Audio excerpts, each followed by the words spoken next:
Today I'm talking to the and former Blackman, Mallory Blackman. Mallory, hello. Hi. So let's just begin with a very general question. What's your question? Well, that's a really interesting question because part of the question is Yes. part of the reason I love my job is because I'm on a new part of my story and I'm exploring.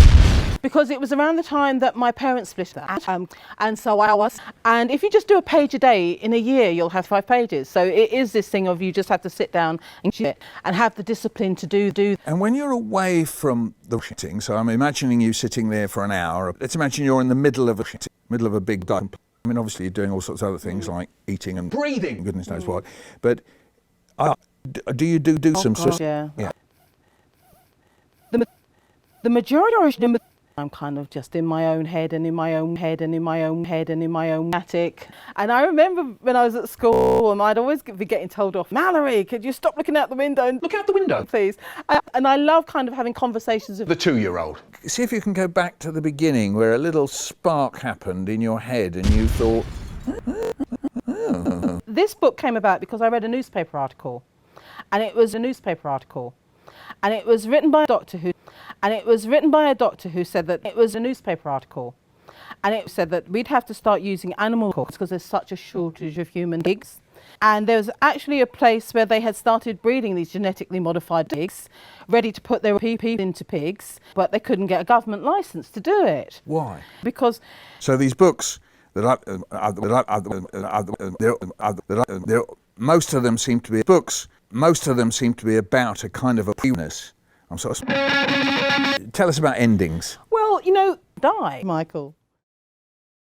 Well. Today we're talking to David Alexander. You know David. You don't know David, famously for this book, Skelly Lakes. He's got a Dam, new picture book out called The Dam. And he's going to be talking about some other Dam books in just a minute. And so, David, welcome to my channel. Hello, mate. It's been lovely talking to you. Cheers, thank you. Hello. Well, today I'm joined by Frank Cottrell-Boyce, who, as you can see, is Frank Cottrell-Boyce. So, are you Frank Cottrell-Boyce at the moment? I'm that robot. Yes. I'm immediately thinking, wouldn't it be great if I was a robot? Or wouldn't it be great if you found a little boy and it was yours and you could do what you liked with it?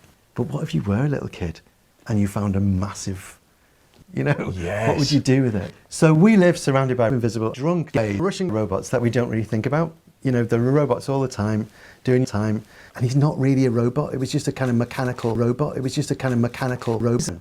he was really a robot. Is it naughty? It's a piece of, it's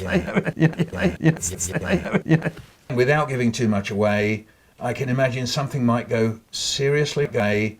Really gay, Good, so you can't really kind of say, just get behind the ass, yes. Or I'll feed you. Can't. Little bit of a whirly effect there. Whirly effect.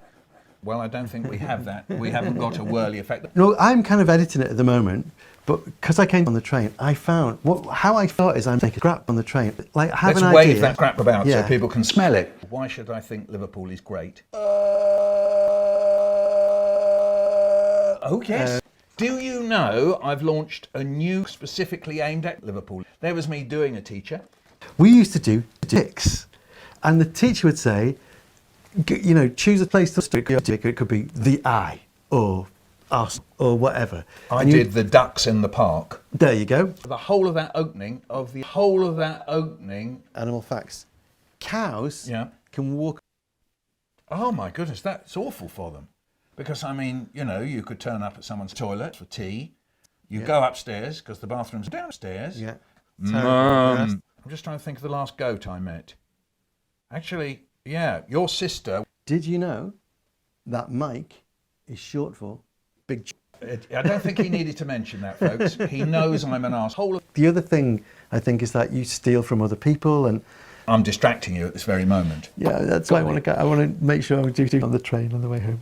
Einstein says, "Hi Michael, my 4-year-old son Alfred put one of those little chocolate Swiss rolls in his pocket and he wants to ask you, Michael Rosen, do you like trains?"